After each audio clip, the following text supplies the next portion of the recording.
Dans le cadre de la prévention et de la lutte contre les inondations, nous avons tenu une réunion du comité départemental de développement le 8 mai 2024 à la préfecture de Keur Massar.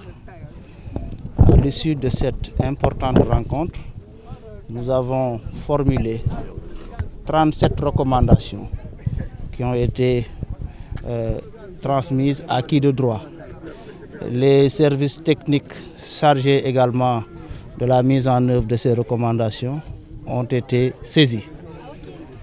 Mais nous avons jugé nécessaire, à la suite de cette rencontre, de tenir une tournée dans les 3 arrondissements du département de Keur Massar, soit une tournée par jour.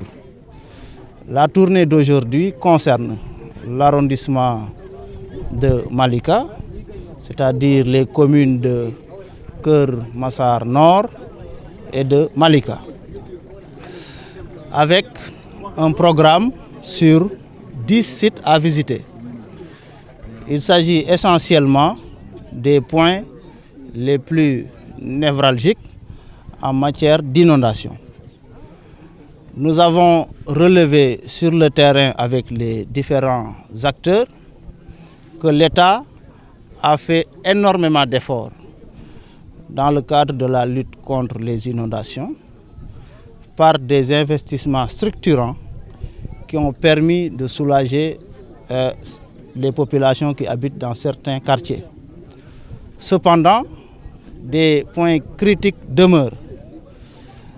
C'est pourquoi nous avons jugé nécessaire de nous déplacer pour constater ces difficultés et surtout réajuster notre dispositif de riposte pour prévenir et éventuellement gérer des inondations en ce qui concerne l'hivernage à venir.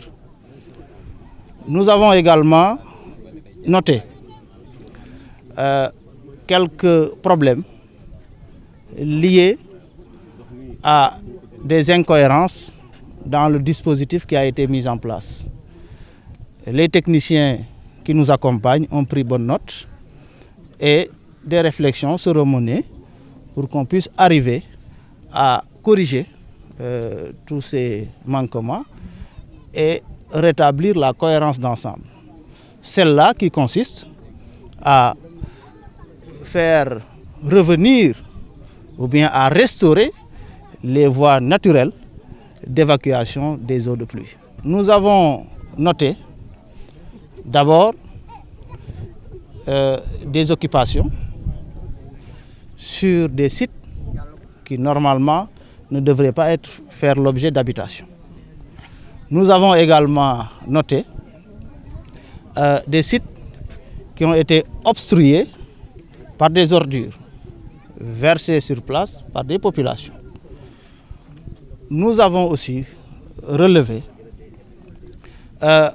des voies d'eau qui ont été totalement occupées.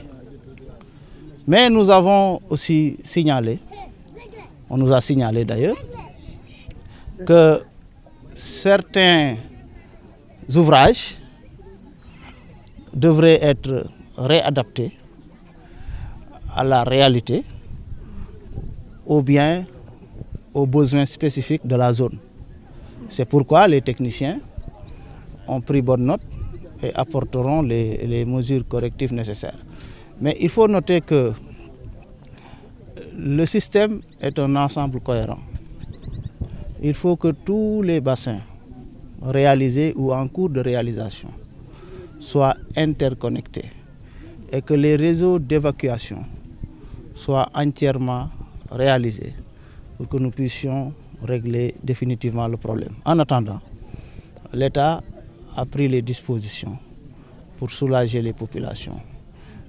Des systèmes de pompage seront établis, des travaux d'entretien seront effectués sur les bassins et les canaux pour faciliter l'évacuation des eaux de pluie. Les populations ont évoqué beaucoup de préoccupations, en particulier des déversoirs ou bien des exutoires qui débordent sur ou bien dans les habitations.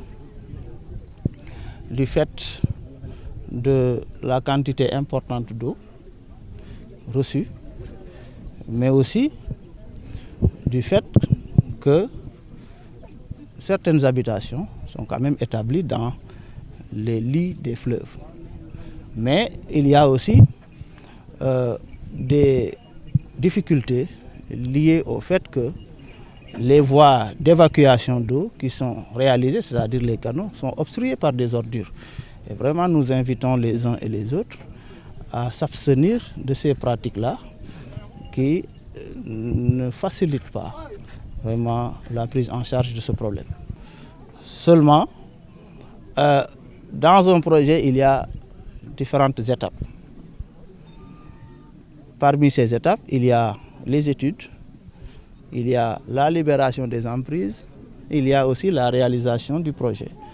Donc c'est un programme extrêmement dynamique qui a fait des résultats palpables dans le département de Keur Massar, en particulier dans la commune de Keur Massar Nord, où des quartiers ont été complètement sortis de l'eau, et la volonté de l'État, c'est d'en faire de même pour tout le département de Keur Massar.